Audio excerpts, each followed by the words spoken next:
50 দশকের শেষ দিকে সুমিতা দেবী ঢালিউডের অন্যতম নায়িকা ছিলেন।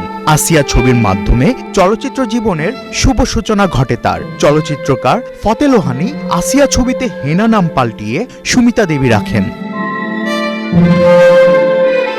আসিয়ার পর আকাশ আর মাঠ উভয় ছবির পরিচালক ছিলেন ফতে লোহানী। আসিয়া ছবিটি 1960 সালে শ্রেষ্ঠ বাংলা চলচ্চিত্র হিসেবে প্রেসিডেন্ট পদক জিতেছিল। নাম ভূমিকায় সুমিতা দেবীর অভিনয় নজর কাড়ে সবার। নায়িকা চরিত্রে তার অভিনীত চলচ্চিত্রের সংখ্যা প্রায় 50টি।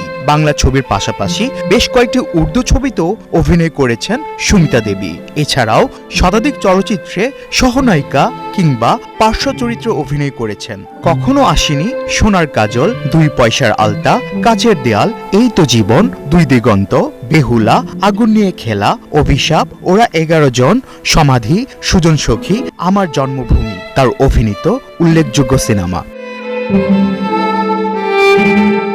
বাংলাদেশের মহান স্বাধীনতা যুদ্ধে স্বাধীন বাংলা বেতার কেন্দ্রের একজন সক্রিয় কর্মী ছিলেন সুমিতা দেবী। তাকে বলা হয় বাংলা চলচ্চিত্রের ফার্স্ট লেডি, কারণ তার হাত ধরেই বাংলা চলচ্চিত্রে নায়িকার প্রচলন শুরু হয়। খ্যাতিমান চলচ্চিত্র পরিচালক জহির রায়হান ছিলেন তার স্বামী।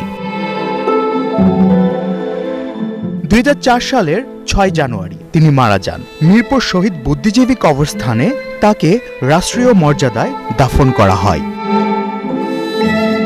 আফফান মিতুল, 71।